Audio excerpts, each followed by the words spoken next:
So out of that 4%, I'm hoping somebody somewhere might want to supervise me or have the time to supervise me. Then it gets deeper. You could only supervise 6 individuals at a time. So there's so many different parameters and real barriers put in place. And then in the state of Pennsylvania, a lot of insurance companies stopped allowing pre-licensed clinicians to bill. So we just said we're in a mental health crisis. We had a shortage of therapists, and now the insurance carriers are saying, if you don't have a license, you can't bill. So not only are clinicians losing their job, we have citizens losing their care.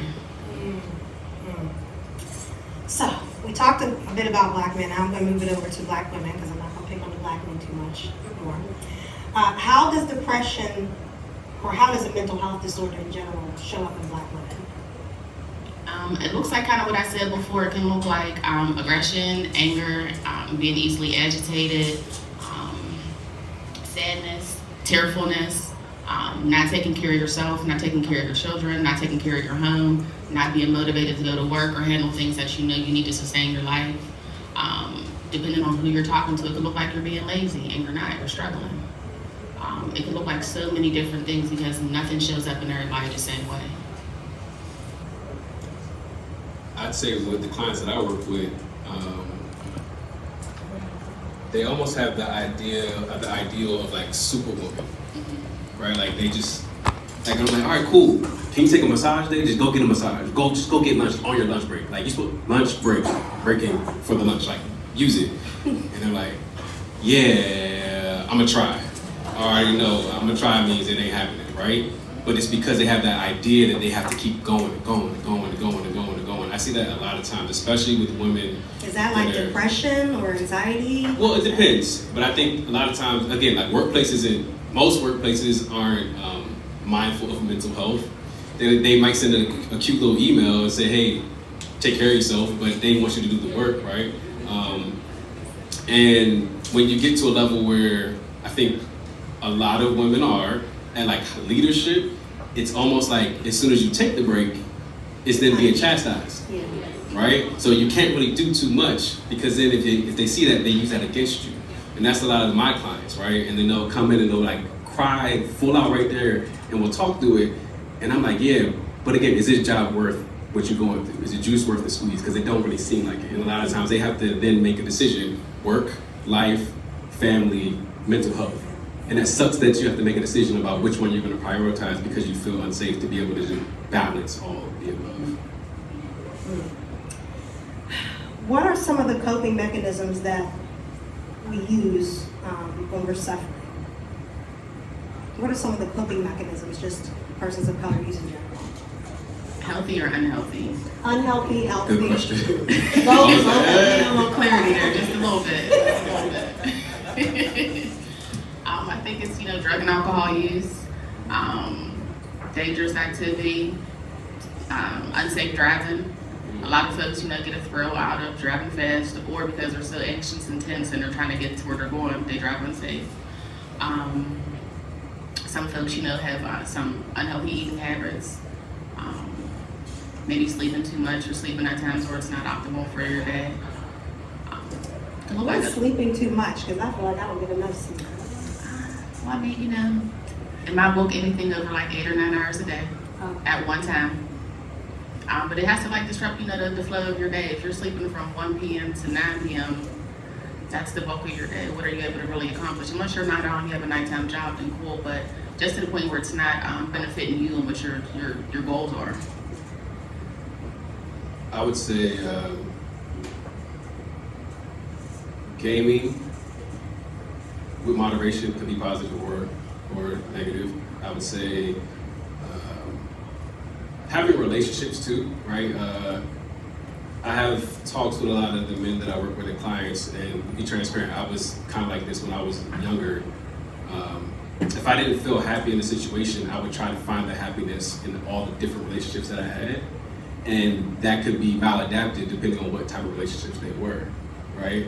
What does maladaptive mean? Maladaptive means like negative, like it was bad, right? Okay. So if I'm in a relationship with somebody and I'm not happy with the relationship, but I'm comfortable in the relationship, I may not bring it up to my partner because that's just too much energy and I don't want to lose them. So I just find something else to occupy that time, or someone else. And sometimes that's a good thing. Like it could be like going out with the boys and just kicking it and vibing. It could also be kicking it with somebody you're not supposed to be really kicking it with, or your partner or your relationship, right? That's fascinating. Even with like porn. Porn is one thing, right? Like you get that quick Strip clubs. You get that quick dose of like endorphins and dopamine and feel good in that moment. And in reality, you're trying to say it again. Social media is a huge one, right? Scrolling, just scrolling and scrolling and scrolling and scrolling. Y'all, anybody ever just scroll and it's like 5 o'clock and it's like 9? You're like, oh, this wasn't good, right? You kind of know it's like. You said 9, and I stopped there. I thought it was gonna be like 5 to 8. That's bad. I mean, to be honest, right? But like being aware of how those types of like ways that we try to respond to like what we have going on, like the oversensitization or the overuse of media in general is a thing, right? Always needing something to like go through, look through, explore. Eating habits is major. Like I have people that come in and they'll be like, oh, I'm going through it. And I already know for a fact because culturally, what do we do when we get hungry?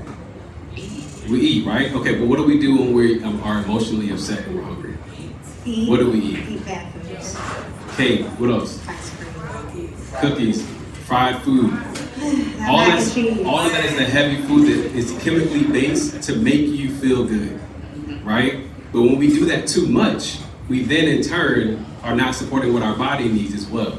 So that is another way that it shows up, and then we're upset because of the way maybe our body looks, and then it turns into a whole other issue that we have to address. So being aware of those types of like coping skills. Can I say some positive ones? I know we said like, well, I said some bad ones. I said some bad ones, but some good ones. I think building community is major. That's like been a huge thing for me when it comes to like when COVID hit. My community of brothers is like ridiculously like close. Like we're talking to each other all the time. Like my team, we're a team because of work, but like we're also a team personally, right? Like we talk all the time. I have 2 groups. We talk all the time with them. I talk all the time with other group, and there's a level of accountability. That's what I need. Like I need somebody to be like, hey, that wasn't it, bro. Like you need to fix that, because then I can respect it, right? And I can take that in. Journaling. It's easier to respect like other black men telling you. It's not easier to respect another black man telling me, but for me, it's easier to respect somebody that I know has my best interest at heart, regardless of if they're a man or woman. Because I have my mentor is an older black woman, and she doesn't have any cut cards. So she's like, Marcus, you effing up, and I'm like, okay, like kind of like my bad, like don't curse me out no more, I'm gonna fix it, right? But it's because I have the rapport with her that she knows for a fact she can say what she needs to say, and I know it's coming from a place of genuineness. So again, building that community for whatever that looks like for you, walking, exercising to an extent, better eating habits, social media diet, like that's the whole thing, like all those ways that we cope through things, and being mindful that certain experiences I go through, and I talk to my clients about, if you go through an experience with the mindset that it's not going to be good, or that it's going to be trash, or that you're not going to get through it, you're just allowing that to happen, right? I go into experiences saying, no, like it's not about to break me. It doesn't matter what it is. We're going to work through it. I'm going to figure it out. I may need help. I'm going to ask for help, but I'm going to figure out how to get through this experience. So that's the way that I think positive coping skills can also help. So establishing friendships, good connections, and rapport with folks that you respect and trust. You summed that up beautifully. Correct. Oh, thank you. Absolutely did. What we keep talking about trauma. What is childhood trauma? I mean, childhood trauma is an adverse experience, somebody experiences under the age of 18. It could be physical, sexual, emotional, mental abuse. It could be grief-related. It could be school-related with bullying. It could be a house fire. Anything that individual determines to be traumatic or life-altering for them is a trauma. Can I just emphasize the for them part, right? People will come in and they're like, oh, well, somebody said this is traumatic for me, so it's trauma. I'm like, what do you think? Like, this is you. Like, what do you think? What are your experiences? Or they'll come in and say, somebody said I need to get over it because it wasn't that serious. And now you're kind of not addressing your set trauma that you have going Those adverse childhood experiences truly impact how we see life, how we operate in life. And a lot of times we don't realize it until, I want to say like more so like around now, at this age where I can look back, like not trying to, I don't want to point, nah, I do want to point people out. Has anybody here ever had a family member that's been divorced? Just raise your hand. All right, has anybody here ever had their parents be divorced? Raise your hand. All right, has anybody here lost a pet or a family friend? Has anybody here lost a sibling? Okay, is anybody's sibling no longer around, but they're still here on this earth? Okay, those right there, those could all be considered traumatic events just for what we talked about, right? That grief idea, right? The loss of a pet, the loss of a relationship, the loss of the breakup, right? All those little things. Like I had a kid that came in, his mom could not understand why this kid could not like get through his first love. They broke up, and he was like devastated, and she was like, "Get over it. Like you're gonna, a mom, but she's not wrong. Like you're gonna find another love. You're gonna be fine. Like this ain't that deep. Get over it." And that strained their relationship because she was like, kept telling him that, and he was like, "You don't get it, mom. Like I'm grieving." Like, and the fact that he could say that meant a lot, right? But that was traumatic for him to experience. And not saying that we have to share that, we have to say it doesn't matter, but we also have to be able to address it and process it, because when we don't address it and process it with that person, then they bottle it up, they internalize it, and then we're wondering why he's being explosive and he can't connect when he's in his 20s or when he's in his 30s. His heart was broken. Right, so those childhood experiences directly impact how we see life. The past is always in the present. That's what I tell my clients. What you went through in the past, whether you want to admit it or not, it always shows up in the present with how you operate with your significant other, how you operate in your family's circumstances and situations, and the way that you see life. So if you don't address it, the people that you are around will feel like you're addressing it with them, and that's not fair to them. They weren't the ones that caused that pain. See, this is why this is like a mixture of education and group therapy, y'all, because a lot of stuff we're not always aware of. You know, things that happened in the past show up in the present. That's a deep statement right there. Which moves me right to my next question is, how has childhood trauma impacted Black life, and particularly Black relationships? So the connection would be childhood trauma, right? You're going on, and then you get with somebody. How does it show up with that somebody? I would say that, our early experiences teach us, about relationships, healthy relationships or unhealthy relationships, and the same would go for communication. If you grow up in a family that's not healthfully connected and doesn't healthfully communicate, you're going to carry those patterns into your other relationships, friendships, or just other interactions with other people. I'm gonna say it again, the Black experience in America has been traumatic and different. So we experience things that other groups of folks don't experience, especially Black children. They're exposed to higher rates of violence, even just a mental health diagnosis. Like I said before, a Black child will be diagnosed with ADHD as opposed to looking at his trauma history. But there's just so many different factors that just goes into the Black experience, and it just happens to play out in how we communicate with each other and how we develop, maintain, or even sustain our relationships with each other. For me, that's a very loaded question. I do think, I completely agree with everything that was stated. I think that when it comes to navigating and working with Black people, we have to also take into account, again, this is systemic. I know I keep kind of bringing it back to that, but like this is what the system is supposed to do. The system is supposed to break down Black families and keep them separate so that way there's no level of connection, no level of cohesiveness. And what that looks like when it comes to like women and when it comes to men, and this may be touchy, but I'm the guy that says it's touchy stuff. There are times where I'll have clients and women they'll get into like disagreements with their significant other, and they'll go back and forth, and there's a level of, oh, well, I just said what I need to say, I got it off my chest, I'm like, well, where did you learn to think that was okay to talk to like a person that way? Not even a man, just like a person, right? And they're like, well, I did it. I'm like, okay, do you want to be talked to like that? And they're like, nobody better ever talk to me like that. Okay, so you can talk to people like that, but you don't want to be talked to like that, right?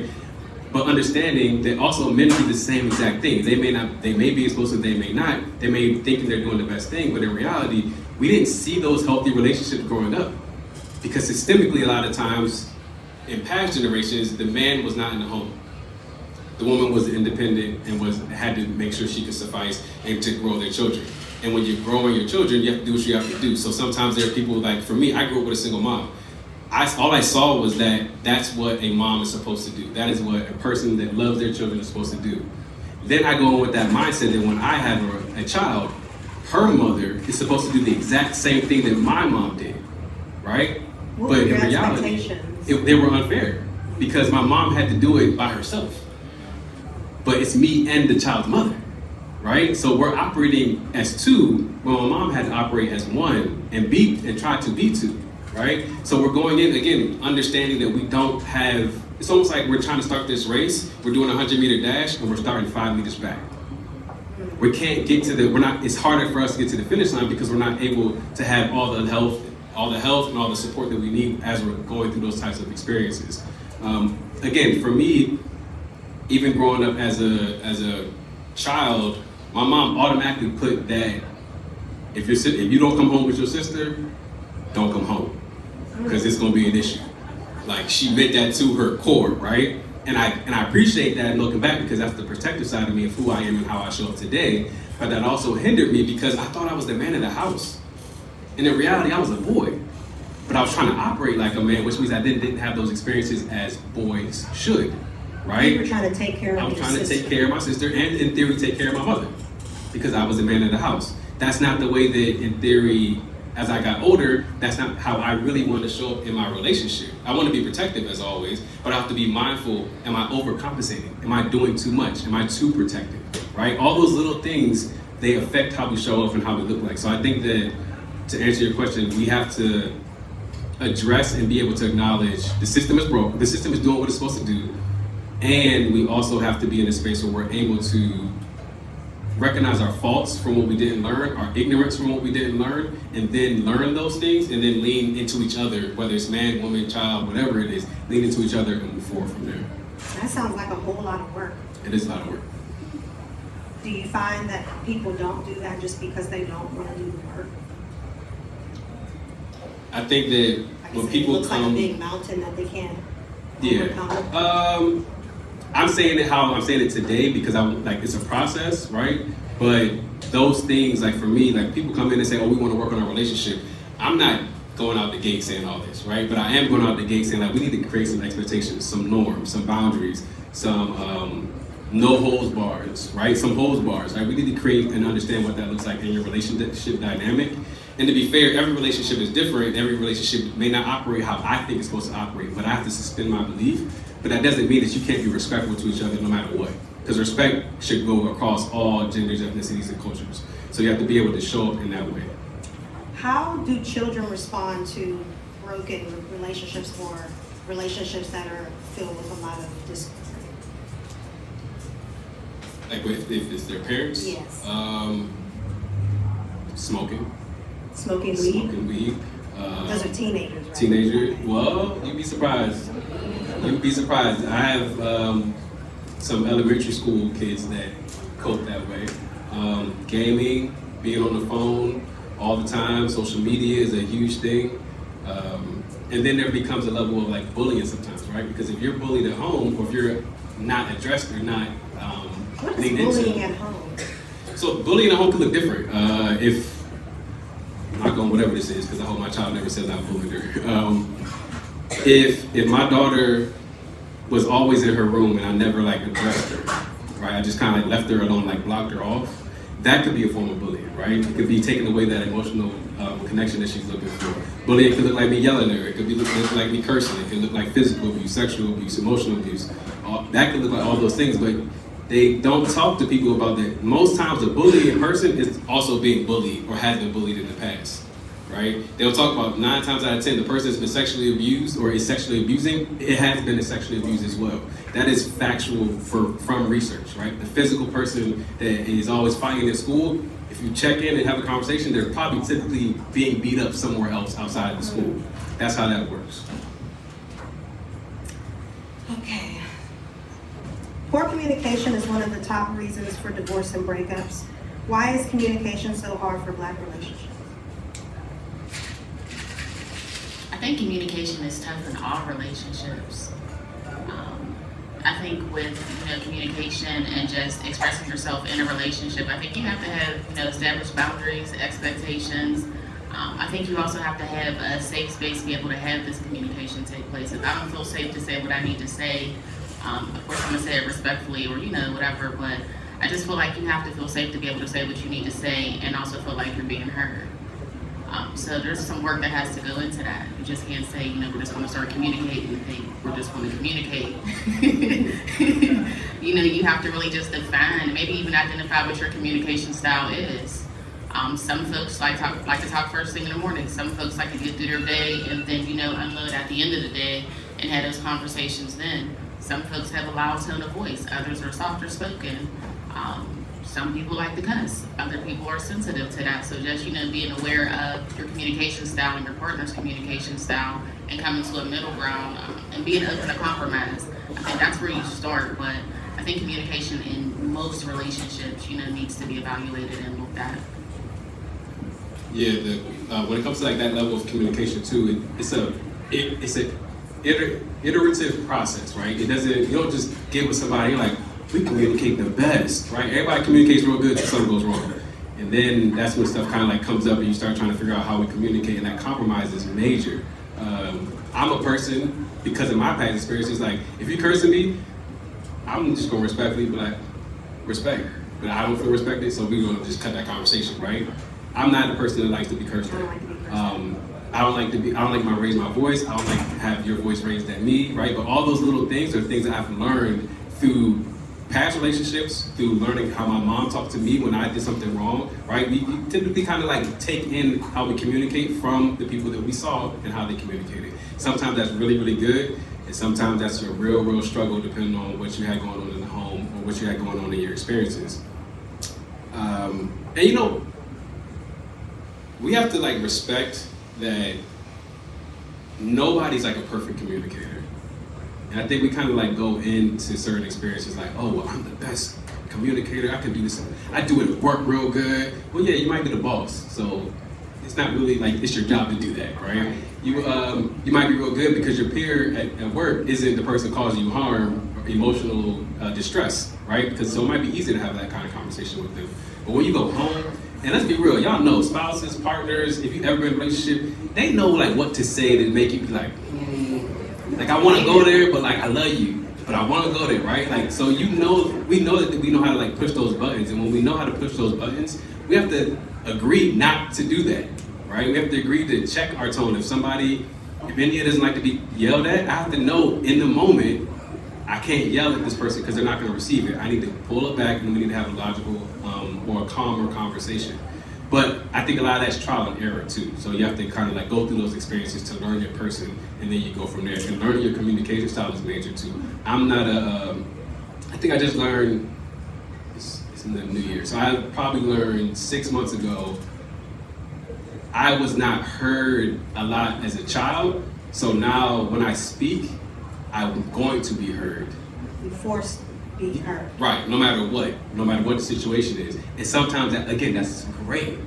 And sometimes that's a struggle because I might be beating down a dead horse to my partner, and she's like, bruh, we can talk for an hour, bro. Like, I got what you said. And I'm like, but I don't feel heard yet. Hold on, right? Like, you gotta like pull back. So I had to recognize that that's how I communicate. So I had to check myself in that, and I have something I have to kind of grow on and grow through and work through. So being able to kind of acknowledge those struggles or those weaknesses, and then leaning into them with your partner is major. Leaning into them with your partner, yeah.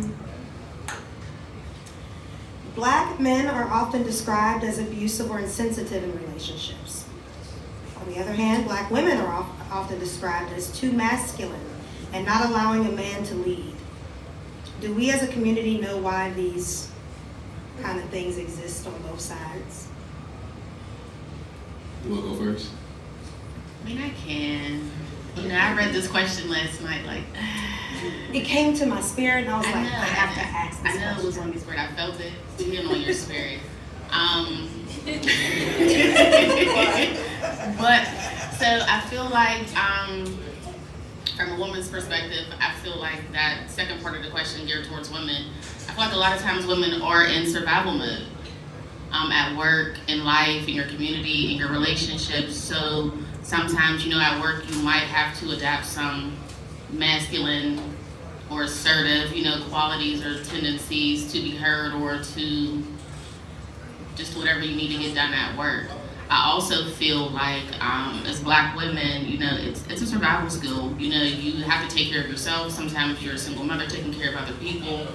We just talked about that superwoman complex. So if you're used to making sure everything happens and everything gets done, if you and your partner or you and whoever can't have a conversation about what successful leadership looks like in your relationship, you're going to be labeled as masculine or wanting to be the family leader when really your experience has been survival and you've made sure things get done. So that question touched me a little bit because, everybody's out there trying to do the best that they can with what they're, being given. So yeah, I'm gonna leave the first part of the question alone. That's it. Go ahead. You can answer the first part. Go ahead. Go ahead. So the first part of the question, because I know it was on your spirit, and it sat on my spirit because it was on your spirit. Oh Lord, I'm sorry. I didn't mean that to disturb you. No. But it just made me think of just some stereotypical comments that people make about Black men in relationships, and that they're abusive or aggressive or just negative things. And I feel like the same with the Black men. It's a survival skill. You have to be assertive, or you might be doing what you think is best for you and your family, and making sure that everybody survives. And sometimes when that comes together, when two survival skills come together in a relationship, everybody's fighting for the same thing in a different way, and then we start to clash. But our experience as Black people in America has been to constantly keep it moving to survive, regardless of what's on your plate.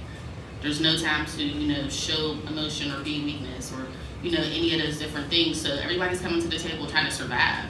So unless you're able to recognize that in your partner and have those conversations where you can talk about what the expectations of a relationship are and what type of communication is going to work, or this is what I'm going to do to make sure that we're financially sound, this is what we can do to make sure that we're financially sound. It was just on my heart. So it was just, it was just a lot. You guys spoke on just something that even touched me today. Is just I work in a predominantly male environment, and typically I have to talk a little more masculine. I have to operate a little bit more masculine, and I have to literally cleanse myself before I get home, because if I don't, that same tone of voice, that energy, or that same energy will then be distributed to my children, my husband, and I found myself when I get home, I will sit in my garage in the car for a hot 20 minutes. We call that self-care. Yes, it is self-care. And my kids have started to get used to that. Now they'll come to the garage, Mommy's here, and they'll see me we know what you're doing. And so, but I find that I have to debrief and kind of release so that I can be more feminine, right? I don't know. Your words, not mine.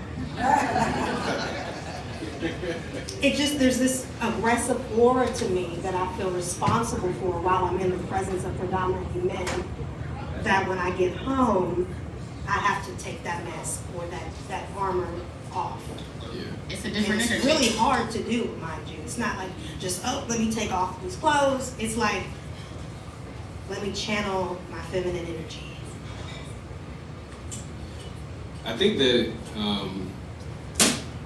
to piggyback, this was an interesting question I read. I was like, okay. When it comes to men being aggressive or less maybe emotionally aware, less emotionally engaged, I think that in specific households, and depending on what the expectation is or the understanding of the dynamic, a lot of times, again, if we're looking at the past and the present, a young boy has learned that he's supposed to get up and not cry when he falls off his bike. He's supposed to keep his chin up, keep his chest out, keep it moving, right? And then, lo and behold, we get into this amazing relationship, and when we get into this amazing relationship, we're then supposed to feel all these feelings that nobody ever told us we were supposed to be able to feel until we got into a relationship. And now our person wants us to, no, well, how do you feel like, or tell me how you're feeling. I feel good. I'm chilling.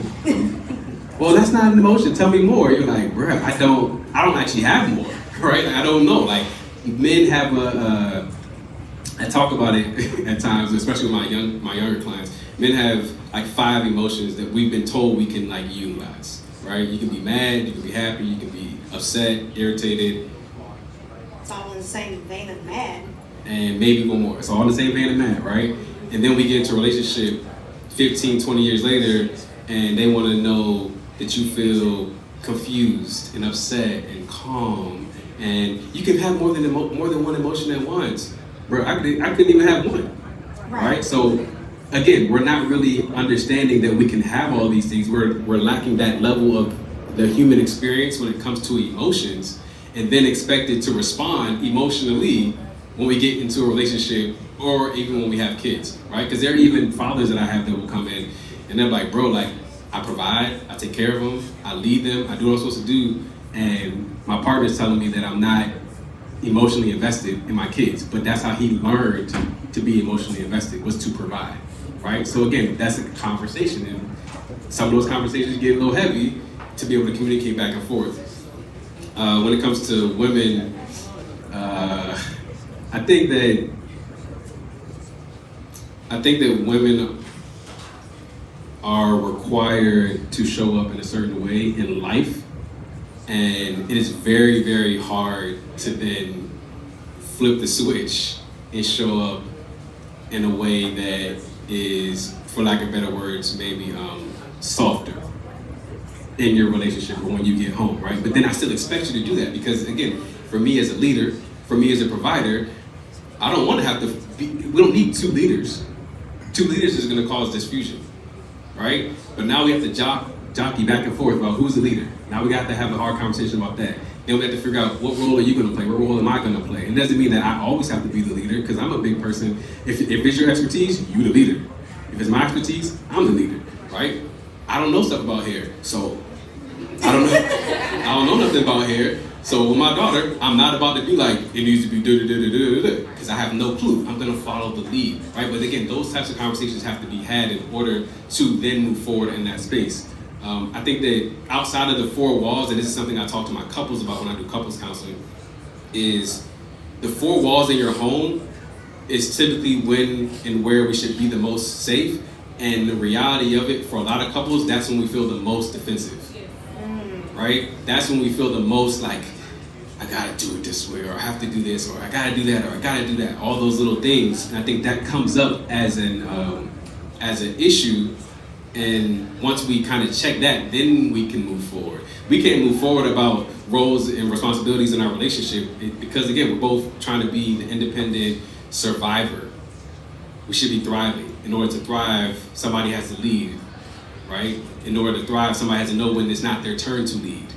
All those conversations have to be had in order for us to kind of get to that space. So I don't think it's about strictly femininity. I don't even think it's strictly about masculinity. I think it's about a conversation and understanding who plays what role and leading into those things and adjusting as you deem fit.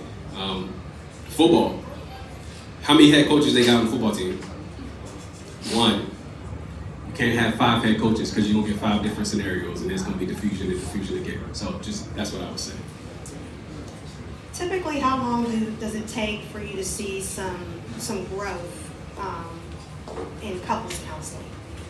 And this is my last question, and I'm going to open up to the dialogue for the audience. With the couples that I work with, I always tell people give it at least, I say 6 months for like integrated approaches to change, right? Like you can give homework, I can give homework right now to a client or 2 clients and they can go home and they can do it, that's great. But the issue is that the real work, when you come into the session, that's like the cute work. That's like, oh, Marcus is gonna facilitate, we're gonna talk, we're gonna do these things, cool. And then when you get back in the car, you go home and it's a week later and you don't see me for another week and something comes up, how do you respond, right? So that is when the real work is done, and I think that takes time. I'm not a magician, I tell people all the time, don't think you're gonna come in like, oh, I heard you work wonders with the couple, I'm like, oh, okay, cool. But I didn't do none of the work, it wasn't me. I just brought up the issue, I addressed it, I called out the pattern. It was their job to do the work. And if you're willing to do the work, you can see a turnaround in 3 months, right? But again, understanding that it's ebbs and flows. Everything isn't gonna be perfect, everything is not gonna be positive. It's always gonna be an ebb and flow through that level of connection because it's two people. Agreed. I was going to say too, everybody experiences therapy differently. Everybody responds to therapy differently, so everybody's progress is going to look different. There might be some similarities, but it's different.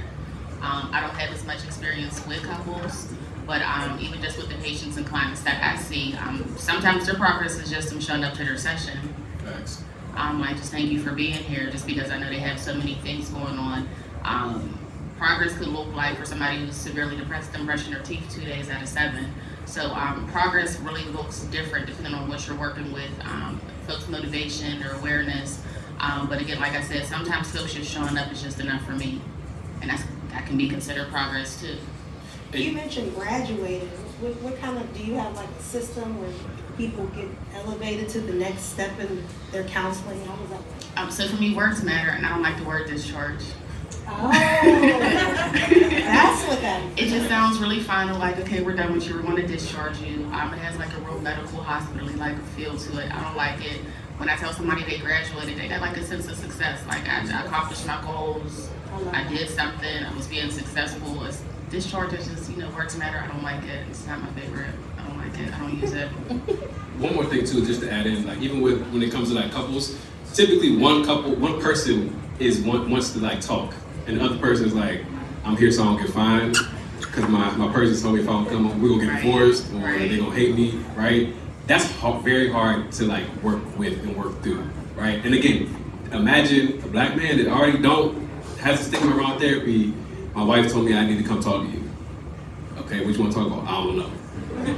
I don't know either, bro. So like, what we gonna do? Like, we gonna sit here, what we gonna do, right? But like that in and of itself could be considered progress. And I may not. I tell people all the time, I may break up when I do my couples work. Like, yeah, she may or he may be like super ready, and they know exactly what I'm talking about. They've been seeing a therapist for 4 years. They're ready, and this other person has never been to therapy a day, and they're like, I got to build a rapport with them before we can jump into couples work, because they don't know me. Right? And then it turns into like somebody may feel like they're being pitted against each other, and I'm supposed to be middle ground. But that's not the reality, it's just what they have going on, because accountability can feel like an attack when you're not ready to receive it.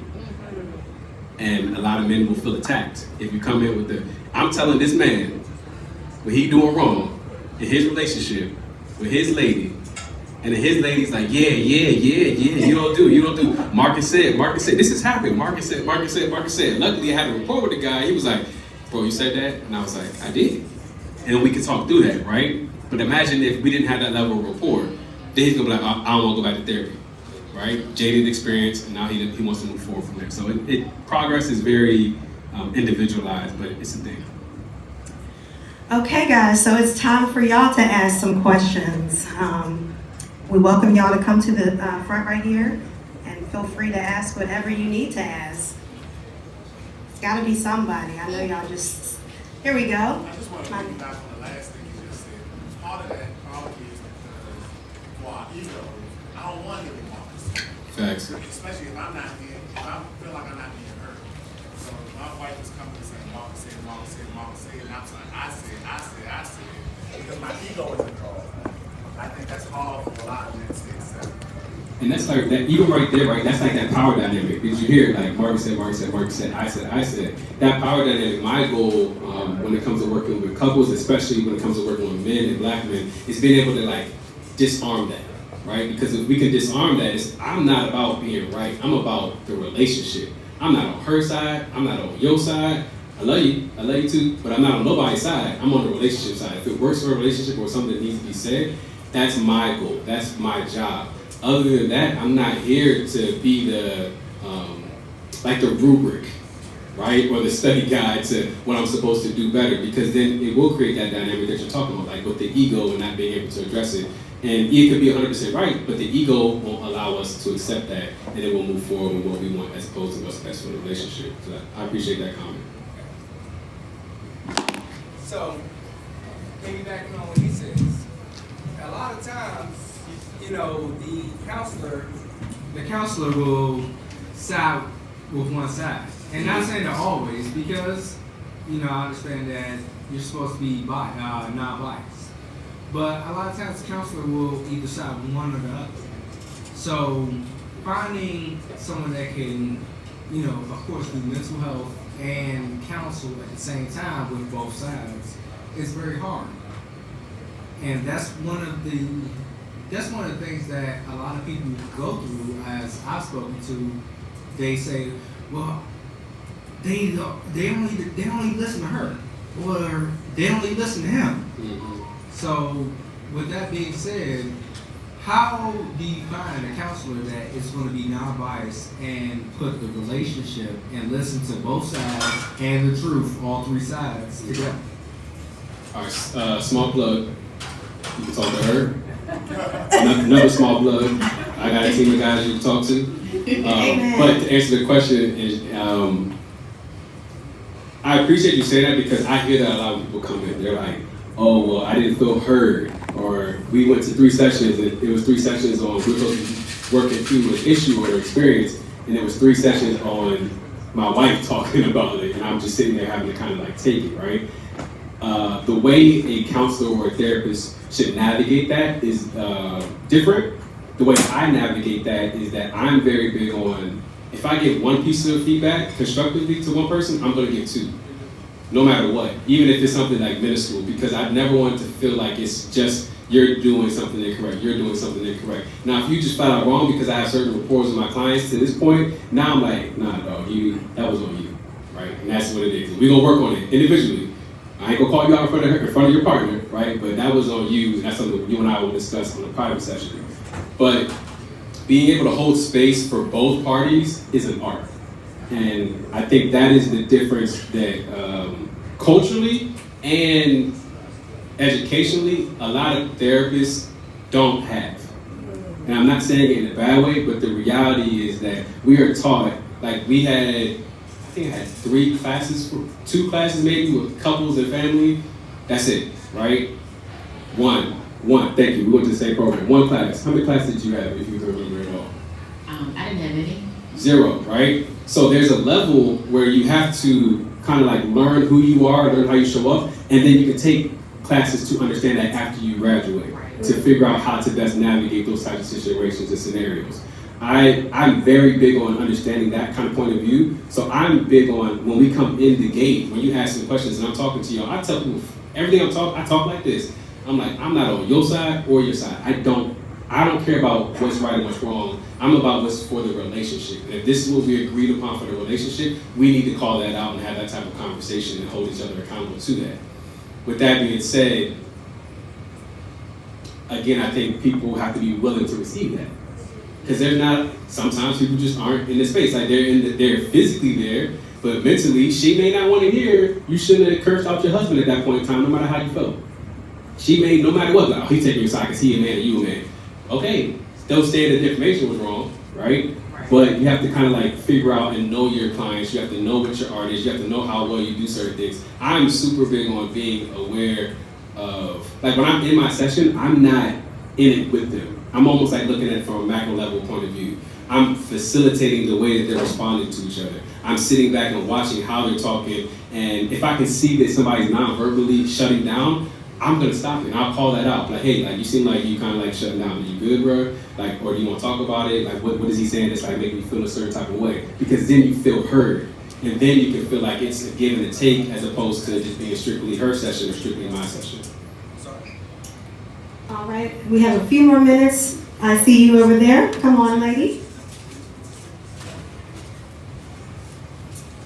Thank you. Good afternoon. So I am Lita from PW Perspective, to our local news, digital newspaper. So my question is, for us on the media side, what can we do to really encourage conversation around this topic in a way that's going to cause people to embrace it and not feel that we're just doing, typical reporting? How can we really get that conversation going?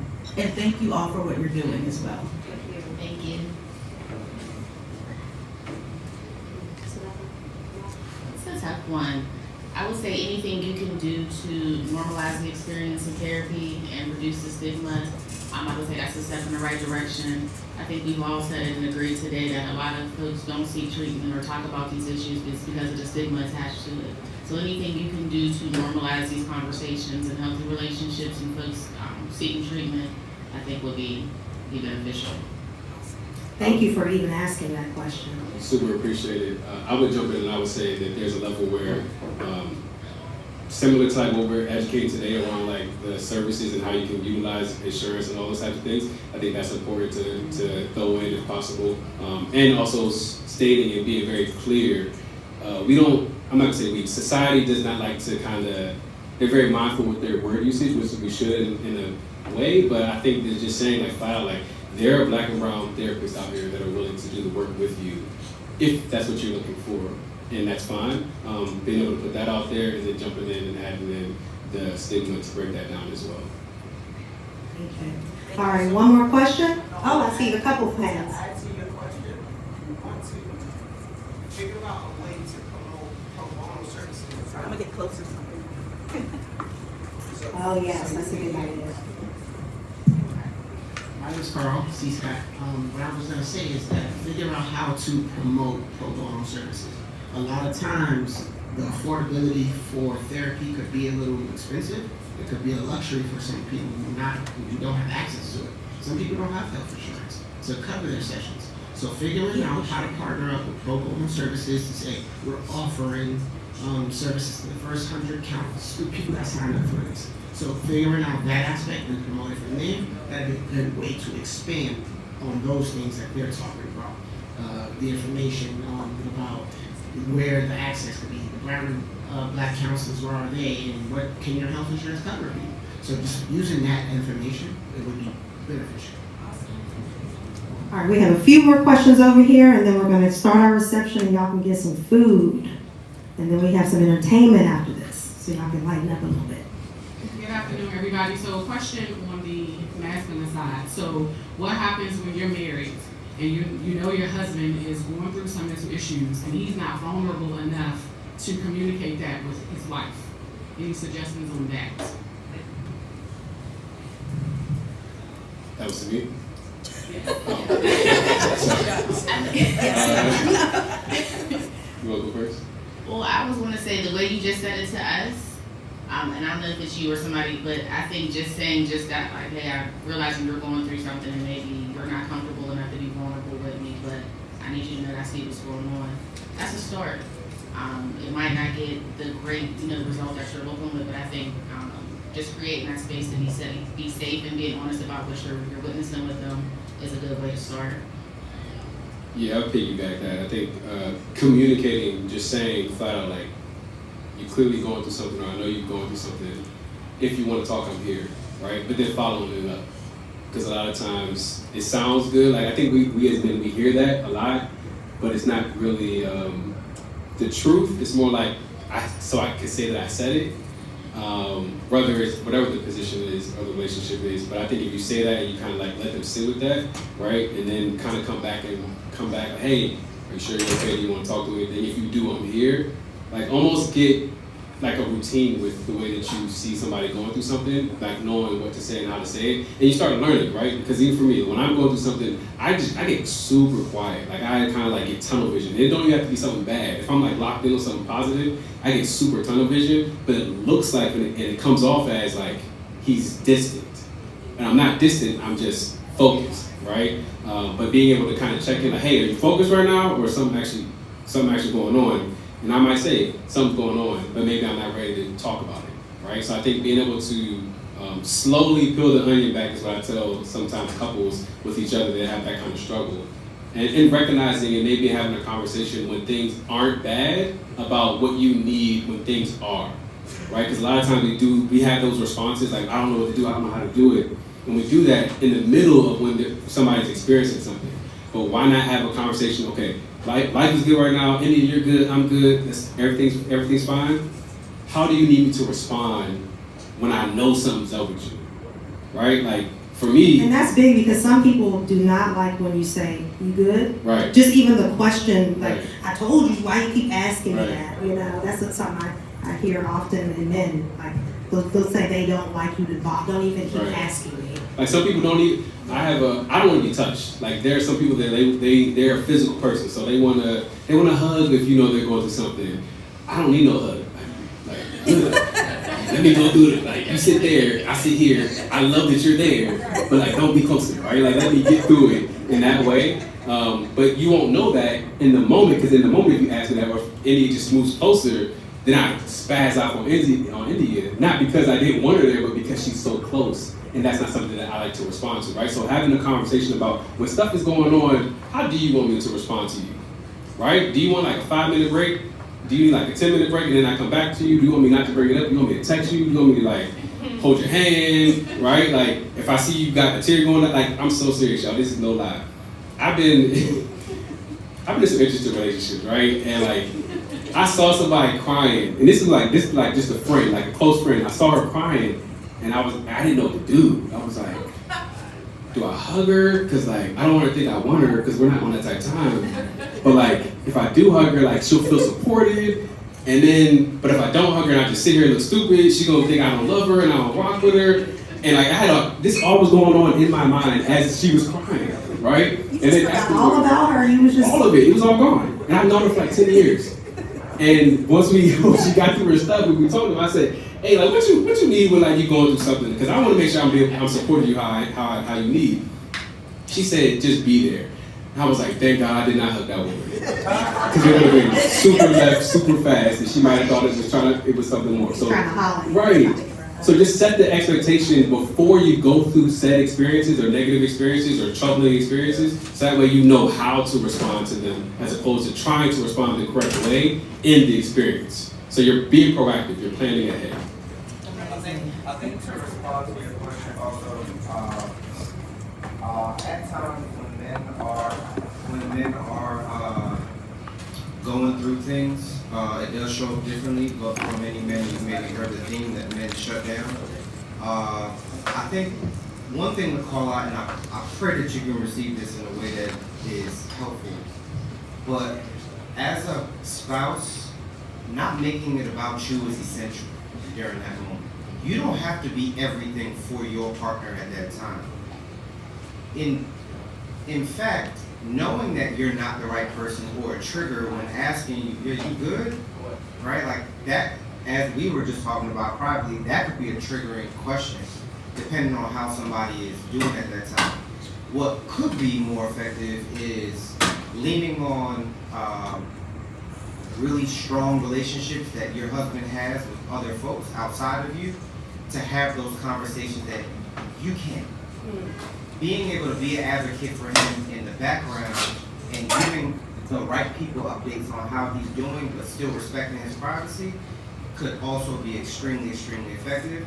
That's shown up in my life, right? Marcus is one of my really, really good friends, like a brother to me. There are times when I, like him, go into a lot of tunnel vision and I shut down and I just maybe focus on ways to be more productive, but I'm struggling emotionally. My wife knows that maybe sometimes talking to me directly during that time is just going to be explosive. She calls my friends, they check on me. I give them what I want to give them, but they know me enough to know that may not be the truth, and they pop up at my house. I love it. They pop up, yeah, literally, like intervention style. But what happens when you're the alpha female and you have alpha male? And sometimes it doesn't play. Yeah. I think that's a great question. I think that is something to navigate during times that there's not turmoil. Number one. Number two is communication doesn't always have to be verbal.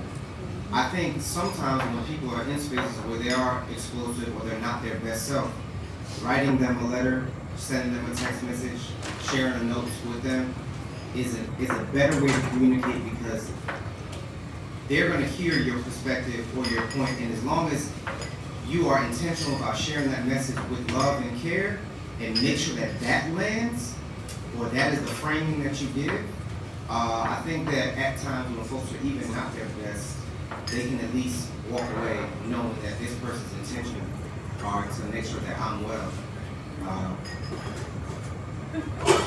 It's interesting that you mentioned the alpha female, alpha male part, right? And I think what happens is sometimes we walk into relationships are living things, and which means that at any point in time, how it looked and how it breathed yesterday could shift today, right?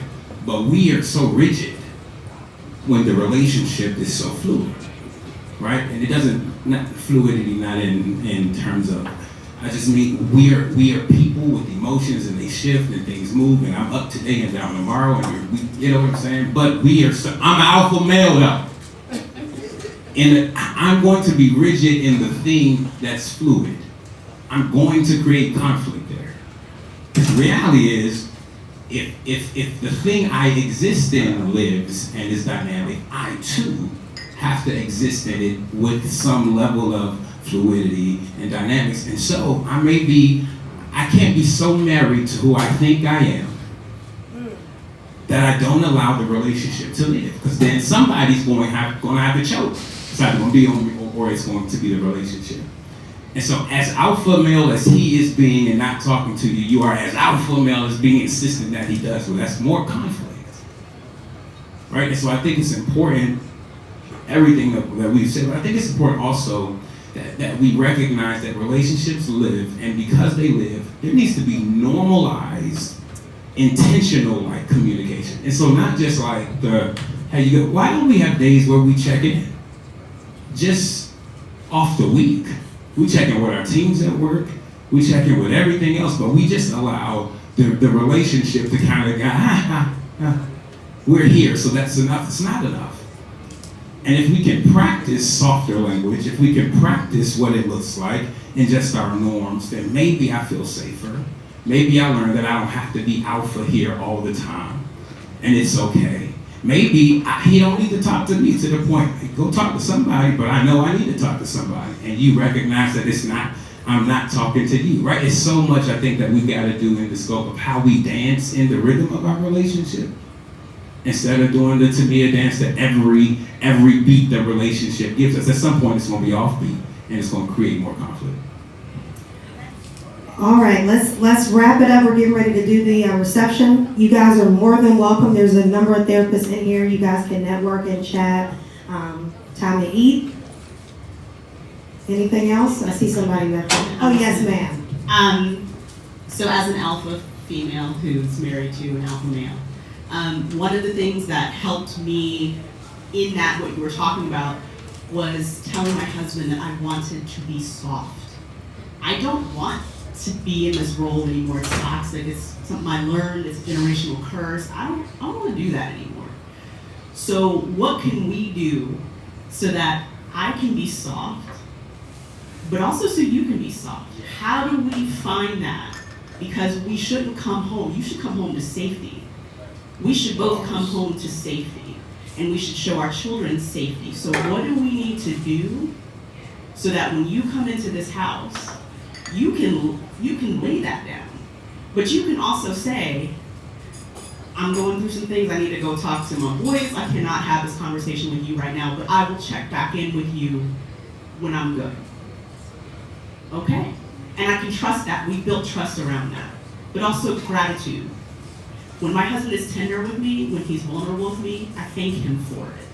Thank you for being tender with me. Thank you for sharing that with me. Instead of going to this place of like, I don't know what to say, I don't know how to do that, I don't know, I never had this. Thank you for sharing that with me. I don't really know what to say to you right now, but I'm gonna go step out and think about it. But I just wanna say, and then I come back to him later. You know, I know that was hard. I know that thing that you said to me was hard. Listen, I wasn't prepared to hear it. I was not ready for that thing that you said to me that you needed for me to make you more safe in your home. But thank you. Thank you for that. That sounds like self-awareness, accountability, and being able to like address your individual self while addressing the whole self for the relationship. And I think again, that level of what she's talking about sounds exactly what we were talking about around communication, right? You gotta have that conversation to understand what's going on and from there. All right, guys, we can continue this discussion. Oh, my husband this is my husband, everyone. Hold on. What's up, husband? What's up, I want his point of view too. Go ahead. So I'm a little very monotone So that could often be misinterpreted as a pushover or someone who can be taken advantage of because I don't raise my voice. And when I hear the language of alpha female, alpha male, I already hear something that is divisive. All right? It categorizes your household when a household should be synergized. I get this, you get this, right? I'm learning from you, you're learning from me. And I'm not talking about the roles and responsibilities of running a household. I'm talking about if we're doing something, you're gaining from it and I'm gaining from it, regardless of the decisions that we're making. And it's not the same as compromise, because compromise is I'm losing something when I give to you, right? Synergizing is I'm gaining from this and you're gaining from this. So how do we get to a point of synergy? It goes back to the dance. Are we dancing together? If you want to use an analogy, because we men love to use sports analogies, if I could throw an alley-oop to my partner and she catches it, we're in sync. That's the aspiration that we want to get to within the household. And the best way to do that is by paraphrasing what we said to one another. Before you respond to me, what did I say? Because the first thing we want to do is, well, this is what I felt when you said that. No, what did I say? Before you speak your response to me, let me know that I was heard. And continuing that practice within the household, that teaches your children how to communicate. That teaches your family how we're going to communicate. What did I hear from you? Well, babe, this is what I got. Was I right? Was I wrong? Well, babe, you missed this part. And we expand from there. And that's how we synergize. That's how we break those divisive systems of you are my alpha, you're the alpha, all of that stuff. Because, again, we start to minimize our partners with that language. We start to minimize the people that we're supposed to be building with, sharing with, growing with, because they don't fit the label. So, paraphrasing, that is the number one thing that I tell my clients all the time, all right, through couples counseling. How do we understand that we're foundationally different? You're all different. We're all different. We all have different emotional sensitivities, and we all operate on different patterns. So helping your clients to recognize, yo, your patterns are different than mine, that helps your partner. If I know that on the third day of the week, my wife is going to be acting a certain way, I'm going to stay away from her. And that's understanding. And that's through communication too. Hey, I need this today.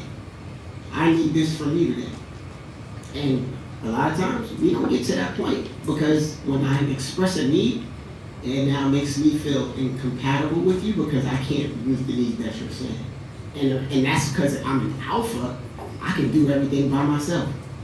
And the moment that I don't reach that expectation as a partner, as a male partner, you now minimize your person. So just think about how you can paraphrase those things. I know I just went on a little tangent, but ultimately, paraphrasing, what did I hear from you, what did you hear from me, is the best way to navigate that communication. All right, you guys. Wait, Bryson, wait. We got, oh, I see one more back. One more, and it's the last one. What I've learned in my little bit of living, there can be an alpha male and female. All an alpha means is you're capable of leading it.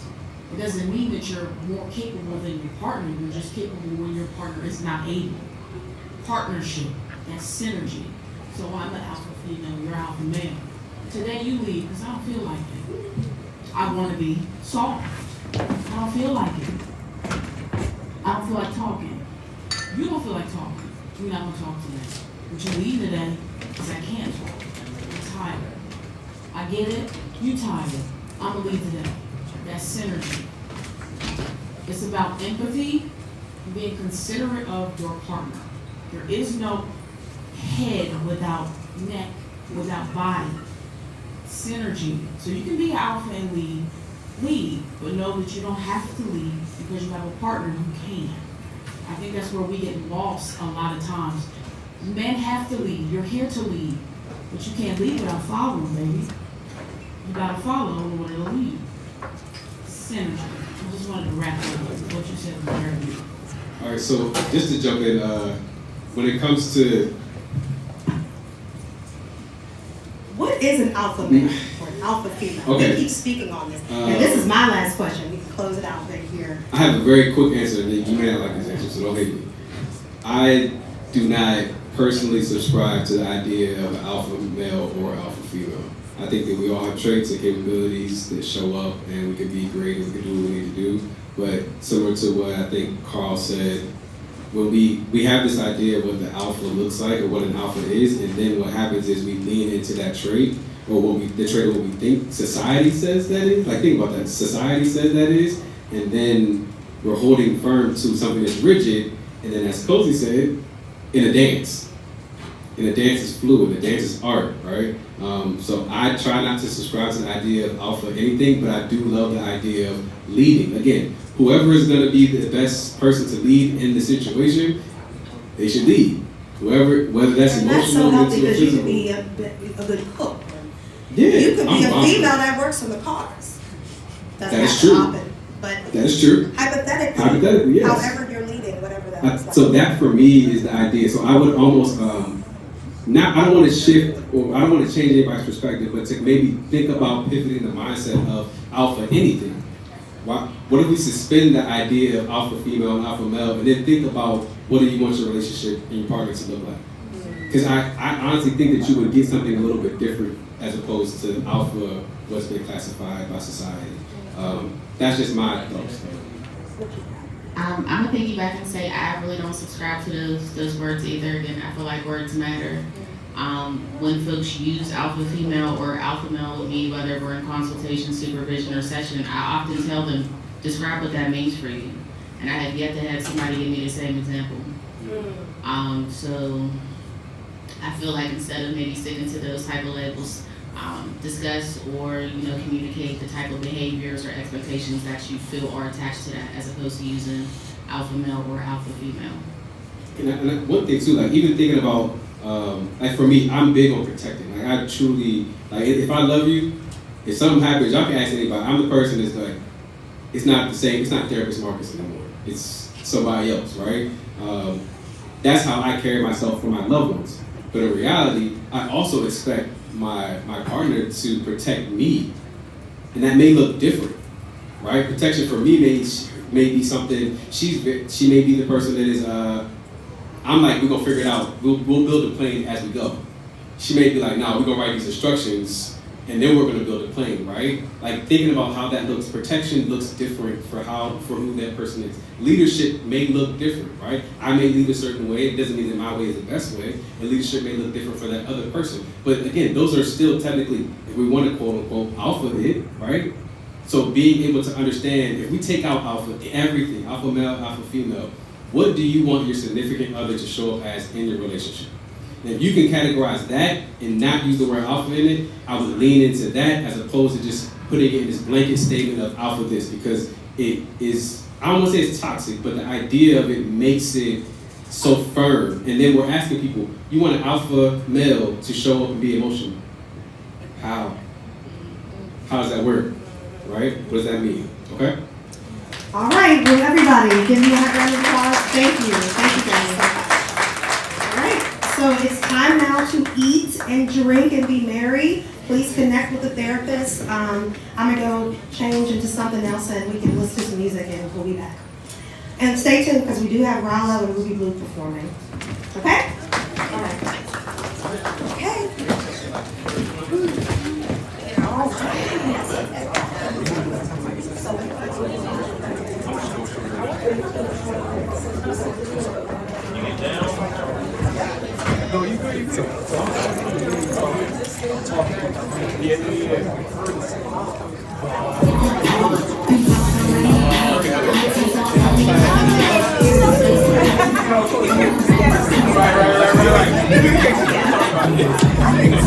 Right.